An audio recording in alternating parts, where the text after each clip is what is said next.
students, welcome to Divi Math Queen YouTube channel. இந்த சேனல்ல CBSE 10th Maths எவ்வளவு ஈஸியா படிக்க போறோம் அப்படிங்கறத சொல்லி தர போறேன். பிடிச்சிருந்தா லைக் பண்ணுங்க, ஷேர் பண்ணுங்க, சப்ஸ்கிரைப் பண்ணுங்க. Thank you.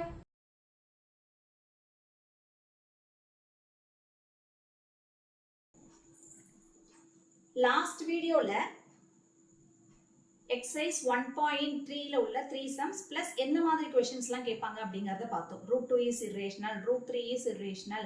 ரெண்டு டேர்மோட 3 plus 2 root 5 is irrational. இதே மைனஸ் டேர்ம் வந்துச்சுனா 6 minus root 2 is irrational.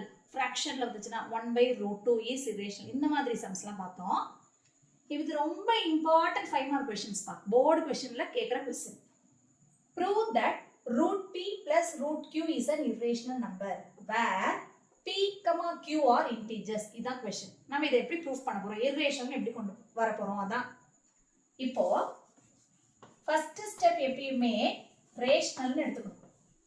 Assume that root p plus root q is rational.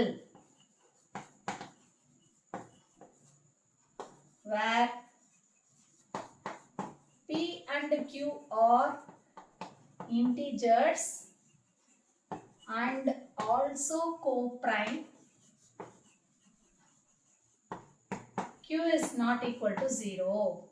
இதுதான் எல்லாத்துலயுமே உங்களோட ஃபர்ஸ்ட் ஸ்டெப்பா இருக்கும் எந்த நம்பர் கொடுத்தாலும். நெக்ஸ்ட் ஸ்டெப் என்ன பண்றோம்? root p plus root q is equal to a by b. ரெண்டுமே ரூட்ல இருக்கு. அப்போ ஒரு ரூட் அந்த சைடு கொண்டு போய்டுவோம். root p is equal to a by b minus root q. இதுக்கு அடுத்து என்ன ஸ்டெப் செய்றோம்? taking square root on both sides.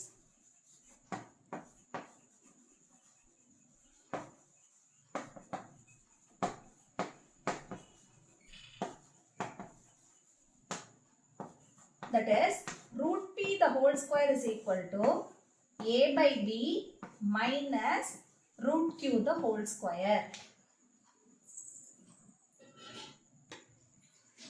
root p the whole square is equal to a by b minus root q the whole square. இப்பதான் ஒரு important step. இத பார்த்தோனே டைரக்டா a by b whole square minus root 2 the whole square னு போடக்கூடாது. இத பார்த்தோனே உங்களுக்கு என்ன ஐடென்டிட்டி ஞாபகம் வரணும்? a minus b the whole square is equal to a square minus 2ab plus b square. So அதை அப்ளை பண்ண போறோம்.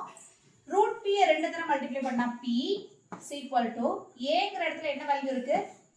a by b the whole square minus 2 into a by b into root q plus b ங்கற இடத்துல root q the whole square. Here a square by b square minus 2a by b root q plus q square. இந்த root வேல்யூவை மட்டும் இந்த side எடுத்துக்கிறோம். Root value எப்பயுமே எதுல இருக்க கூடாதுன்னு சொல்லிருக்கேன்? மைனஸ்ல இருக்க கூடாதுன்னு சொல்லிருக்கேன். சோ இந்த p இந்த சைடு வந்துருது, ரூட் வேல்யூ பிளஸ்க்கு வந்துருது. 2a by b root q is equal to a square by b square plus q. Sorry, q வை ரெண்டு தடவை மல்டிப்ளை பண்ணா q தான். பிளஸ் p இந்த சைடு வந்துருச்சுனா minus p. 2a by b root q is equal to a square by b square plus q minus b. இப்ப root q மட்டும் இந்த side எடுத்துக்கிறோம். ஃபர்ஸ்ட் இதுக்கு LCM எடுத்துவோம்பா. 2 into root q a by b இப்படியே இருக்கட்டும். இதுக்கு LCM எடுத்துருவோம். qb square minus pb square. இப்போ இந்த 2 இங்க வந்துடணும். q a by b is equal to a square plus qb square minus pb square divided by 2 கீழ வந்துடணும். multiply with 2. a by b ங்கற fraction equal to அந்த side போகல b by a மாறிடும். root q எந்த சேஞ்சஸ்மே இல்ல. a square plus qb square minus pb square divided by b by a மாறிடும். இங்க 2b square.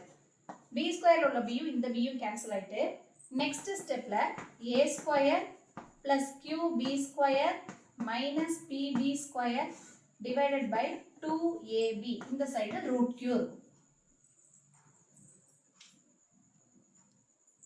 இப்ப a square b square P, Q are integers and also rational. அப்ப root Q என்னவா தான் இருக்கணும்? ரேஷனலா தான் இருக்கணும்.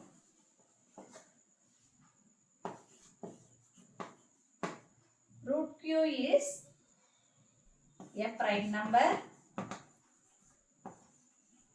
Prime number is always irrational.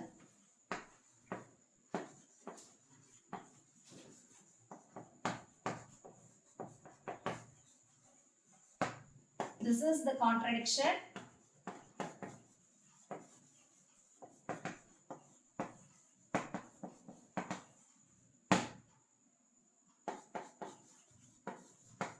Root P plus root Q is irrational number.